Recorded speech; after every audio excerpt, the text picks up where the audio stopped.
दिल्ली के मुख्यमंत्री अरविंद केजरीवाल फिलहाल जेल में हैं। उन्हें जमानत नहीं मिली है। बीते दिनों लोअर कोर्ट के फैसले से ऐसा लगा कि केजरीवाल जमानत पर बाहर आ जाएंगे, लेकिन उसके बाद जो हुआ वो सबके सामने है। अब इस मामले में विपक्ष में बैठी शिवसेना भी कूद पड़ी है। दरअसल हाई कोर्ट से अरविंद केजरीवाल की रिहाई की रोक लगने पर शिवसेना नेता संजय राउत ने केंद्रीय जांच एजेंसियों पर सवाल खड़े किए हैं। उन्होंने कहा कि केजरीवाल को झूठे केस में सीबीआई और ईडी ने फंसाया है। संजय राउत ने कहा कि अरविंद केजरीवाल अभी भी दिल्ली के मुख्यमंत्री हैं। जब वे मुख्यमंत्री थे तब उन्हें गिरफ्तार कर लिया गया था। उन्होंने मुख्यमंत्री पद से इस्तीफा नहीं दिया क्योंकि लोगों को विश्वास था मुख्यमंत्री रहते हुए उन्हें जेल में डाल दिया गया। अरविंद केजरीवाल झारखंड के तत्कालीन मुख्यमंत्री हेमंत सोरेन, दिल्ली से 2 या 3 अन्य मंत्री और मुंबई में ईडी और सीबीआई ने कुछ लोगों को झूठे मामलों में फंसाया है। उद्धव गुट के शिवसेना नेता संजय राउत ने कहा कि विधानसभा में अरविंद केजरीवाल के पास पूर्ण बहुमत है। अरविंद केजरीवाल का दोष ये है कि उन्होंने देश की राजधानी में नरेंद्र मोदी और उनकी पार्टी को बार बार हराया और उन्हें सफल नहीं होने दिया। इस खेल में ईडी, सीबीआई और पुलिस का इस्तेमाल किया जा रहा है। संजय राउत ने कहा कि 2024 के लोकसभा चुनाव में पीएम मोदी की तानाशाही को समाप्त करने का आदेश दिया गया। ईडी और सीबीआई के दुरुपयोग के कारण बीजेपी बहुमत से वंचित रह गई। राउत ने कहा कि अरविंद केजरीवाल के केस से पता चलता है कि सबूतों के बिना गिरफ्तारी कैसे अवैध है। कोर्ट में मेरे मामले में भी ऐसा ही हुआ है। उन्होंने कहा कि अरविंद केजरीवाल, संजय राउत, अनिल देशमुख, नवाब मलिक, हेमंत सोरेन, मनीष सिसोदिया और सत्येंद्र जैन किसी भी प्रकार की गिरफ्तारी हो, लेकिन हम सबूत दे रहे हैं। वहीं कोयला गिरोह के मामले पर राउत ने कहा कि महाराष्ट्र में कानून व्यवस्था पूरी तरह ध्वस्त हो गई है। सरकार गुंडों के हाथ में है जो गुंडों को पालते हैं। अब उनकी सरकार है। वे मंत्रालय की 6ठी मंजिल से चुनाव जीतने के लिए जेल कैसे जाते हैं, टेंडर कैसे निकाला जाता है, इन गुंडों का इस्तेमाल लोकसभा चुनाव में जरूर किया गया है। इसी वजह से कोयला गैंग और उसका सरगना ऊपर 6ठी मंजिल पर बैठे हैं। बता दें कि शिवसेना और बीजेपी का गठबंधन टूटने के बाद से ही लगातार राउत मोदी सरकार पर हमलावर रहे हैं। हालांकि अरविंद केजरीवाल पर जिस तरह से राउत ने बयान दिया है उस पर राजनीति और तेज हो सकती है, क्योंकि राउत भी एक दूसरे मामले में जेल घूमकर आ चुके हैं। केजरीवाल के साथ बीते दिनों ऐसा खेल हुआ जिसने सबको हैरान कर दिया।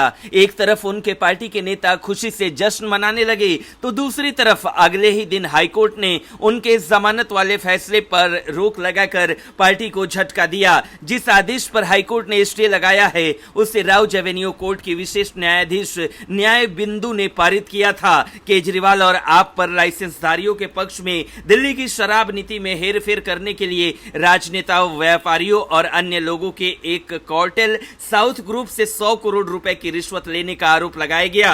कथित तौर पर इस पैसे का इस्तेमाल 2022 के गोवा विधानसभा चुनाव अभियान में किया गया था। ईडी ने केजरीवाल को 21 मार्च को गिरफ्तार कर लिया था, जिसके तुरंत बाद दिल्ली हाईकोर्ट ने उन्हें जारी समन को चुनौती देने वाली उनकी याचिका पर गिरफ्तारी से सुरक्षा देने से इनकार कर दिया था। 10 मई को सुप्रीम कोर्ट ने केजरीवाल को लोकसभा चुनाव में प्रचार करने के लिए 1 जून तक अंतरिम जमानत देते हुए कहा था कि उन्हें 2 जून को आत्मसमर्पण करना होगा और वापस जेल जाना होगा। तब से वो तिहाड़ जेल में हैं। अब सवाल उठ रहा है कि आखिर कौन है विशेष न्यायाधीश न्याय बिंदु जिन्होंने केजरीवाल को जमानत दी थी। विशेष न्यायाधीश न्याय बिंदु ने उत्तर पश्चिमी जिले की रोहिणी अदालत में वरिष्ठ सिविल न्यायाधीश के रूप में कार्य किया है। वो द्वारिका में वरिष्ठ सिविल न्यायाधीश के रूप में भी कार्य कर चुकी है। जज न्याय बिंदु को दीवानी और फौजदारी कानून का अच्छा ज्ञान है। जज न्याय बिंदु ने अपने आदेश में क्या कहा? केजरीवाल को राहत देने वाले आदेश में विशेष न्यायाधीश न्याय बिंदु ने कहा कि प्रथम दृष्टया उनका दोष अभी तक सिद्ध नहीं हुआ है। न्यायाधीश ने कहा यह संभव हो सकता है कि याचिकाकर्ता के कुछ परिचित व्यक्ति किसी अपराध में संलिप्त हो, लेकिन ईडी याचिकाकर्ता के खिलाफ अपराध की आय के संबंध में कोई प्रत्यक्ष साक्ष्य देने में विफल रहा है।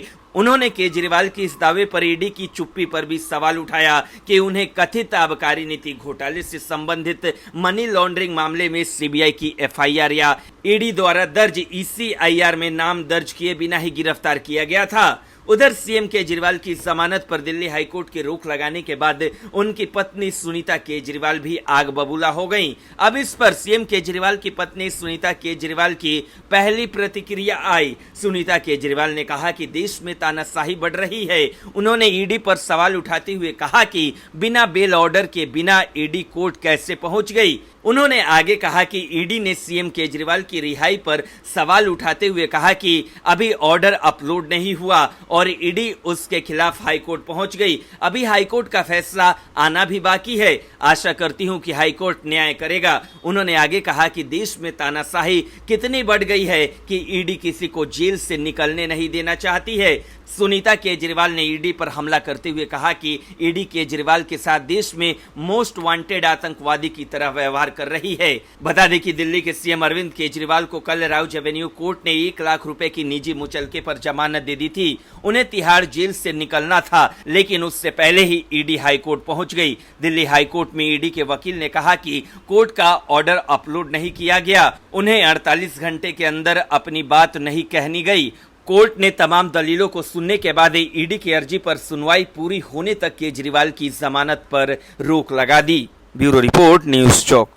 कांग्रेस की नाव वैसे तो देश भर में डूब चुकी है, लेकिन राहुल गांधी अभी भी इस बात को मानने को तैयार नहीं है। इस बार कांग्रेस 99 सीट लाकर ऐसे उछल रही है जैसे सरकार ही बना ली हो। गजब का हो हल्ला देश भर में मचा रही है। इस बीच कांग्रेस के पूर्व नेता और आचार्य प्रमोद कृष्णम ने एक बार फिर राहुल गांधी पर तंज कसा।